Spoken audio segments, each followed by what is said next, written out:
4 o'clock, so we will start the public hearing portion of the legislative hearing. We have 4 speakers who have signed up to speak. I'll call their names in the order in which they signed up. First up is Adam Hughes.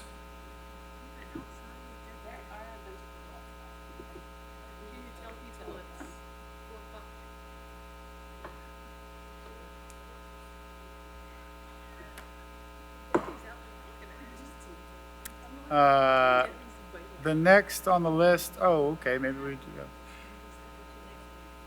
Okay, we'll come back to this person. So the second person is Nzinga Amani. Nzinga here. The third person on the list is Siobhan Caspanzo. Let's see, Siobhan. And the last person on the list is Solange Munoz.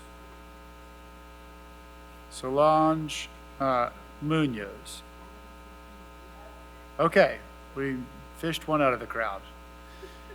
Adam, just in time. Welcome to the public hearing portion of the legislative budget meeting. You will have up to 5 minutes to address council. If you move quickly, I'll move slowly. We have a lot of papers, so maybe we'll wait a second. Okay? Okay. David, if you'll help Mr. Hughes with the microphone. No, see the little person icon down below you? Yeah. You're on. There we go. Okay. Testing. So, we're in. So as we hand out these papers, Mr. Hughes, if you would state your name and address for the record, and you'll have 5 minutes to address council related to the budget.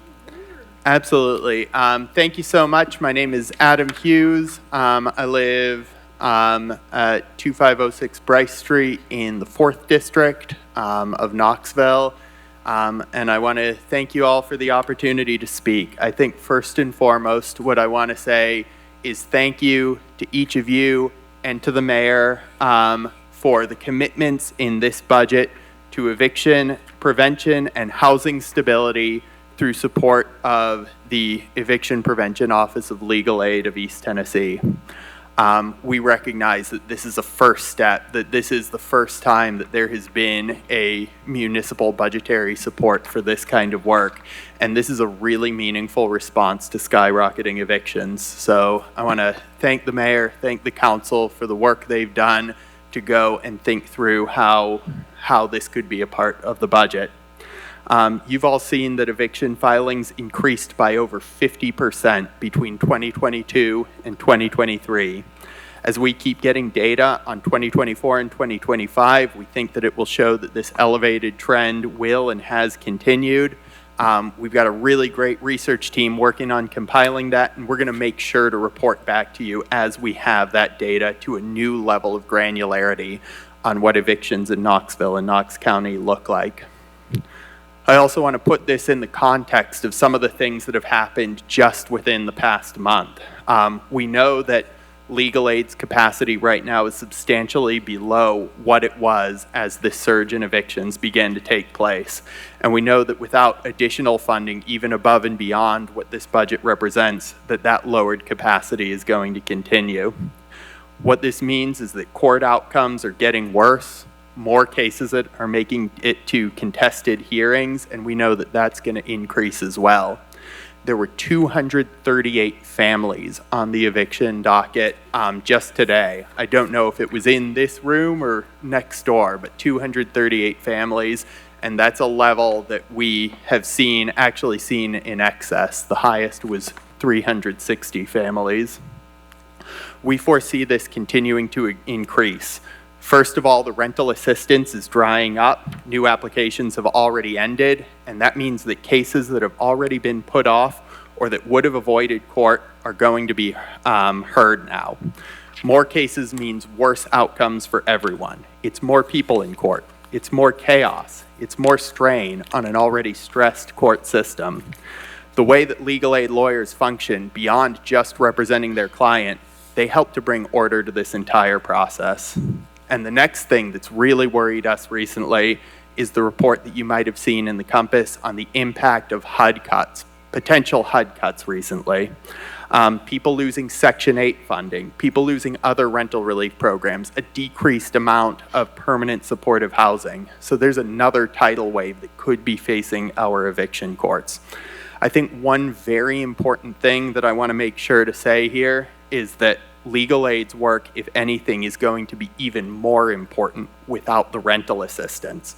While it's going to be more difficult for people to come to deals that will allow them to stay in their houses, and I think it's important to note that legal aid cannot and does not keep evictions on the basis of non-payment or something. They can't keep that from going forward.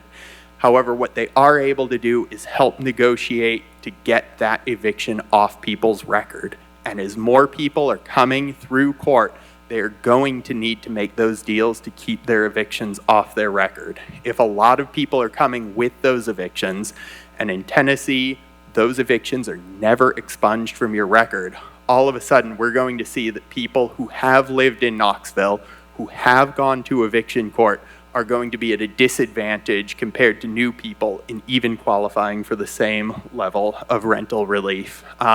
In addition, those deals can help lower the amount of back payment, can help negotiate with the landlord, not against the landlord, but with the landlord as well, for more time for people to move out and do all the things that require for housing stability to be maintained. Finally, I wanted to say, I'm happy to give you all, everyone here, a copy of the Appalachian Justice Research Center report, Housing Stability and Tenant Representation in a Changing Knoxville.